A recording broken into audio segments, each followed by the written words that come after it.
धर्मपुर गांव के ऊपर कई दिनों से एक अनजाना साया मंडरा रहा था। पहले गांव के तालाब में अचानक मछलियां मरकर तैरने लगीं। फिर खेतों में बैल एक एक कर बीमार पड़ गए। और सबसे डरावनी बात, बच्चों को रात रात भर नींद नहीं आती थी। वे रोते रोते उठ जाते और कहते, कोई हमें देख रहा है, कोई सांस ले रहा है हमारे कानों में। गांव के लोग घबरा गए। चौपाल पर पंचायत बैठी। मुखिया बलराम सिंह ने भारी आवाज में कहा, ये सब नागवीर की गुफा का असर है। सदियों से हम डरते आए हैं, मगर अब लगता है नाग का श्राप जाग गया है। शायद हमने कोई गलती की है। औरतें बच्चों को गोद में भींचकर बैठी थीं। कोई उपाय नहीं निकल रहा था। इसी भीड़ में गौरी भी खड़ी थी। जवान, दृढ़ और सवाल पूछने वाली गौरी। उसने धीरे से कहा, अगर सचमुच यह श्राप है तो किसी को गुफा में जाकर जानना होगा कि वहां है क्या। सारे लोग एक साथ चौंक उठे। एक बुजुर्ग चिल्लाया, पगली, वहां जाना मौत को बुलाना है। गौरी चुप रही, मगर उसके मन में यह बात जम गई, क्योंकि यह सिर्फ गांव का डर नहीं था, यह उसकी अपनी तकलीफ भी थी। पिछले महीने से गौरी को हर रात एक ही सपना आता था। वह देखती, अंधेरी गुफा, नीली चमकती आंखें और एक फुफकारती आवाज, गौरी, आओ, सच्चाई जानो, वरना तुम्हारा गांव मिट जाएगा। वह पसीने में भीगकर उठ बैठती। पहले उसने इसे सपना समझा, मगर जैसे जैसे गांव में मुसीबतें बढ़ीं, उसे यकीन हो गया कि यह इत्तेफाक नहीं है। गुफा उसे बुला रही है। एक शाम, जब चौपाल पर बहस हो रही थी और सब बस डर डर कर बातें कर रहे थे, गौरी अचानक उठ खड़ी हुई। उसकी आवाज कांपी नहीं, बल्कि गूंजी, अगर तुम सब डरते हो तो डरो, मैं नहीं डरती। मैं जाऊंगी गुफा में, देखूंगी कि असली सच क्या है। सन्नाटा छा गया। किसी ने कहा, औरत होकर यह हिम्मत। किसी ने ताना मारा, जाएगी और गांव पर और संकट लाएगी। गौरी ने साफ कहा, जो संकट पहले से है उसे हटाने का काम कोई करेगा या नहीं। अगर नाग सचमुच श्राप दे रहा है तो उसका सामना करना पड़ेगा। मैं भागकर नहीं बचूंगी। उसकी माँ रो पड़ी। बेटी मत जा। गौरी ने बस इतना कहा, माँ, अगर मैं न गई तो गांव और बीमारियों से मरेगा। अगर गई तो शायद हमें बचने का रास्ता मिल जाए। उस रात चांद आधा था और हवा में सन्नाटा। गांव वाले अपने अपने घरों में दुबके रहे। गौरी ने चुपचाप ओढ़नी ओढ़ी, एक मिट्टी का छोटा दिया उठाया और अकेली निकल पड़ी। गुफा का रास्ता सुनसान था। पेड़ों की डालियां हिल रही थीं, जैसे कोई अदृश्य ताकत उसके कदमों का पीछा कर रही हो। गौरी के दिल की धड़कन तेज थी, मगर उसके कदम ठिठके नहीं। वह खुद से बुदबुदाई, अगर तू सचमुच मुझे बुला रहा है तो मैं आ गई हूं। गुफा के मुहाने पर पहुंचते ही ठंडी हवा का झोंका उसके चेहरे से टकराया। दिया कांप उठा।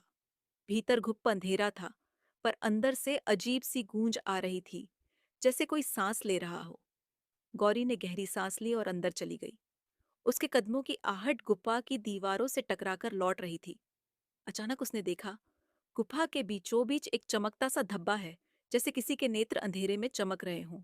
वह रुक गई, और तभी एक फुफकारती आवाज गूंजी, आ गई, आखिरकार तू आ गई। गौरी का दिल एक पल के लिए थम गया। उसने देखा, अंधेरे से एक विशाल नाग बाहर सरकता आया। नीला शरीर, चौड़ा फन और आंखों में आग जैसी चमक। मगर यह कोई साधारण नाग नहीं था। उसके गले में आभूषण थे और उसके होठों से स्पष्ट शब्द निकले। गौरी के होंठ सूख गए। उसने कांपते स्वर में पूछा, तो तुम इंसानों की तरह बोलते हो? नाग ने गर्जना की, मैं श्राप का रक्षक हूं। मैं वही हूं जिसने तुम्हें सपनों में पुकारा, क्योंकि केवल तू ही सच जानने की हिम्मत रखती है। गौरी ने साहस जुटाकर कहा, तो बताओ, मेरा गांव क्यों पीड़ित है? बच्चे क्यों बीमार हैं? यह सब तुम्हारा काम है? नाग की आंखें और चमक उठीं। उसने फुफकारते हुए कहा, यह सब इसलिए है क्योंकि सदियों पहले तुम्हारे पूर्वजों ने हम नागों से विश्वासघात किया था। वह अगर मैं प्रतिज्ञा पूरी करना चाहूं तो मुझे क्या करना होगा? नाग की फुफकार गुफा में गूंज उठी। बलिदान, उसने कहा, तुझे अपना सबसे बड़ा त्याग करना होगा। सिर्फ तभी गांव बच सकेगा, वरना यह अंधेरा और फैल जाएगा। गौरी के हाथ में पकड़ा दिया कांप उठा। उसके चेहरे पर डर था, मगर आंखों में वही जिद भी। गुफा की दीवारें गूंज रही थीं। नाग का फन ऊपर उठा था और हवा मानो फुसफुसा रही थी। अब फैसला कर, या तो गांव को बचा या डर कर लौट जा। गुफा में सन्नाटा घना हो गया था।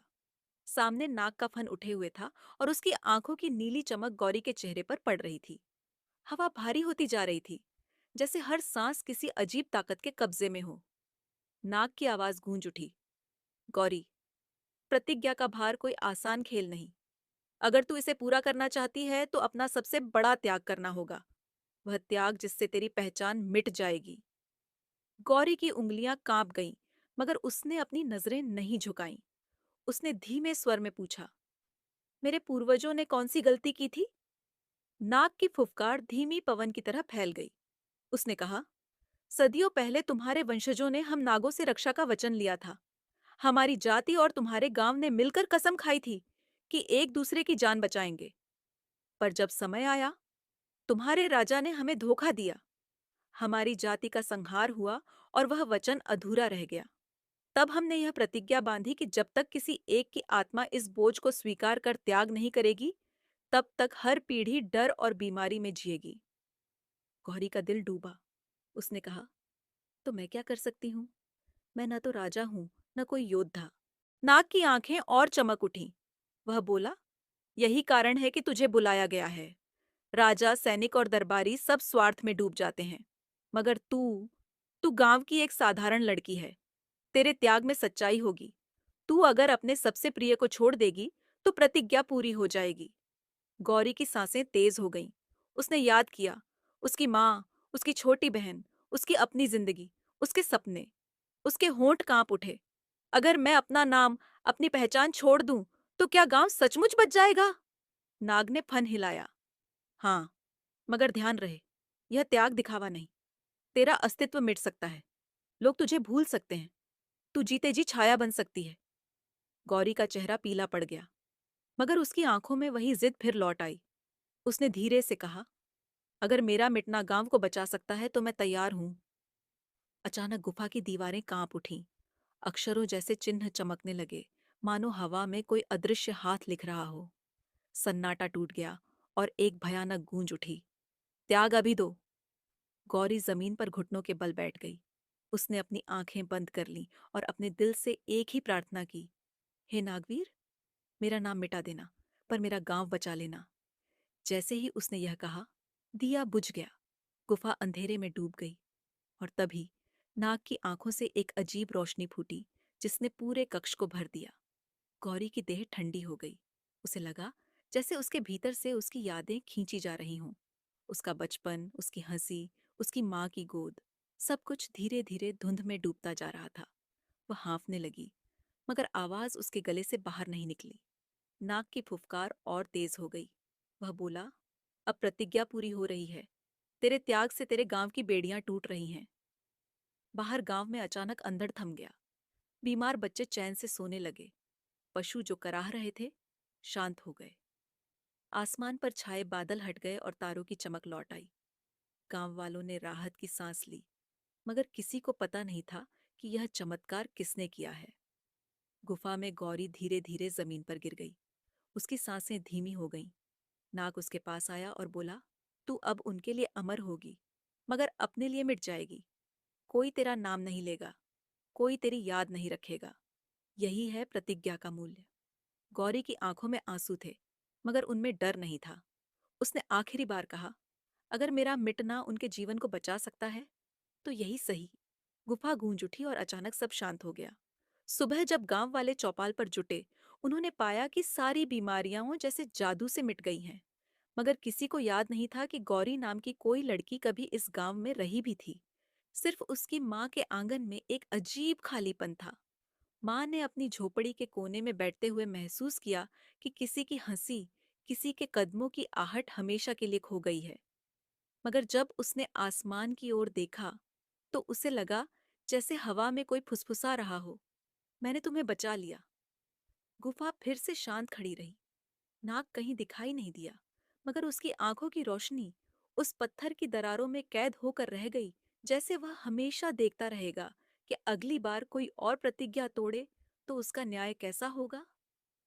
गांव ने चैन की सांस ली। लोग खेतीबाड़ी में लौट आए। बच्चों की हंसी लौट आई। मगर इस शांति की कीमत एक लड़की ने चुकाई थी, जिसे कोई याद नहीं कर रहा था, मगर जिसकी आत्मा हमेशा गांव की हवा में बह रही थी। धर्मपुर अब मुक्त था, मगर नागवीर की गुफा अब भी वहीं थी, खामोश, अंधेरी और इंतजार करती हुई।